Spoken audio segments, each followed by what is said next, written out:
අනේනසේ යොරබුන් අපි පොරොන්දුනා වගේ අද අපි ඔයාලා ළඟට ඇවිල්ලා ඉන්නේ කොරියානු භාෂාවේ ව්‍යාකරණ කෙටියෙන් උගන්වන්න. එතකොට ව්‍යාකරණ ගැන කතා කරද්දී කොරියානු භාෂාවේ අපි කාල ભેද තුනක් කතා කරනවා. අතීත කාලය, වර්තමාන කාලය සහ අනාගත කාලය කියලා. අතීත කාලය, වර්තමාන කාලය සහ අනාගත කාලය කියලා.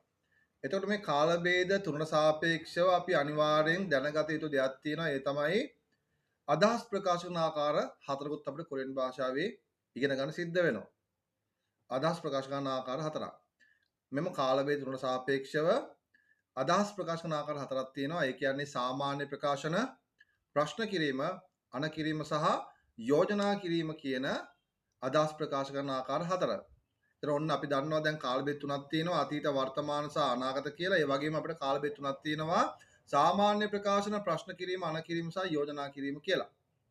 එතකොට මේ අදහස් ප්‍රකාශ කරන්න නම් අපිට අනිවාර්යයෙන්ම අදහස් ප්‍රකාශ කරන්නේ ක්‍රියාපදත් එක්ක ක්‍රියාපද අපිට අත්‍යවශ්‍යයි. එතකොට කොරියානු භාෂාවේ ක්‍රියාපද කොටස් දෙකක් තියෙනවා. කොටස් දෙකකට අපි බෙදනවා. ක්‍රියා මූලය සහ ක්‍රියා අවසානය කියලා. ක්‍රියා මූලය සහ ක්‍රියා අවසානය කියලා. එතකොට අපි මේ ක්‍රියා මූලය හැමතිස්සෙම ව්‍යාකරණ නීතියක් සොර සහ පචිම් ભેදත් එක්ක එකතු කරන්න ගන්නවා.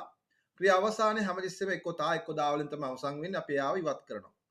මේ තාදා අයින් කළා මූලික ස්වරූපයෙන් ක්‍රියාපදයේ අපි ඒ ක්‍රියාපදයේ මූලික ස්වරූපය තිබ්බම නැත්නම් ක්‍රියා මූලයේ තිබ්බ තැන අවසානයේ තියෙන සොරයක්ද නැත්නම් පචිම් අක්ෂරයක්ද කියලා බලලෙවිලා කොරියානු භාෂාවේ ලියන හා කතික භාෂාවෙන් අපි ව්‍යාකරණ නීති එකතු කරනවා. උදාහරණයක් කදා කියන පදය ගත්තොත් එහෙම ඒකේ ක්‍රියා මූලයේ කා දා ක්‍රියා අවසානය. ඕදා කියන පදය ගත්තොත් එහෙම ක්‍රියා මූලයේ ඕ දා කියන්නේ ක්‍රියා අවසානය.